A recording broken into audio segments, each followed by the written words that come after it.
חמאה רכה. אני רוצה להראות לכם מה זה חמאה רכה. זה חמאה שעמדה מחוץ למקרר. בקיץ זה לוקח בערך 20 דקות, חצי שעה, בחורף אפילו שעה. זו חמאה שהיא לא נוזלית, היא לא נמסה, אבל שאני ככה מכניסה אצבע, היא רכה מאוד. אוקיי? עכשיו אפשר להתחיל. קמח, חמאה רכה, סוכר. מתחילים לערבב את הכל.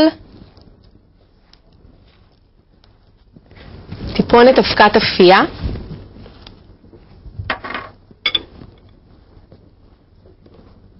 ומה שחסר לי פה כמובן זה הלימון. מיץ מלימון שלם.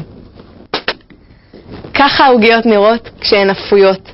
הן כבר לא חמות, נתתי להן להתקרר וזה מאוד חשוב, כי הסוכריות רותחות מבעבעות וזה ממש יכול לעשות כוויה, אז בזהירות פשוט לתת להן להתקרר ותמיד תמיד להכין את זה על נייר אפייה, כי בלי הנייר אפייה הסוכריות ידביקו את העוגיות לתבנית.